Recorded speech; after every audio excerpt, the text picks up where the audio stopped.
Mis gibi kokuyor. Diğerinden daha güzel kokuyor.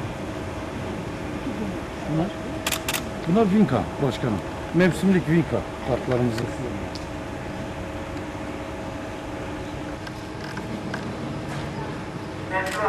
Gaziantep'imizi, Şahin Bey'imizi daha da güzelleştirmek için gece gündüz demeden çalışıyoruz.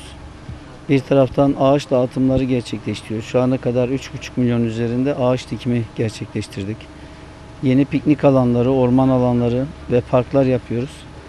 Bir taraftan kendi seramızda çiçek üreterek bunları kendi park bahçelerimize dikiyoruz.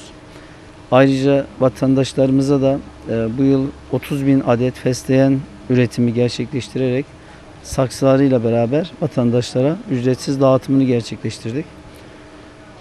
Şimdi yeni projelerimiz var. İstiyoruz ki Şahinbey'deki her evde bir ağaç olsun, yeşillik olsun. Baktığımız zaman havadan veya etraftan Şahinbey'imiz, Gaziantep'imiz daha yeşil görünsün. Bununla ilgili yeni projelerimiz de var. Çok yakında bunun çalışmasını yapıyoruz. Açıklamalarını da yapacağız. Amacımız yemyeşil bir Şahinbey, Gaziantep, her tarafın böyle çiçeklerin olduğu, güzel ağaçların olduğu, bol yeşil alan, piknik alan olan bir Gaziantep ve Şahinbey hayal ediyoruz.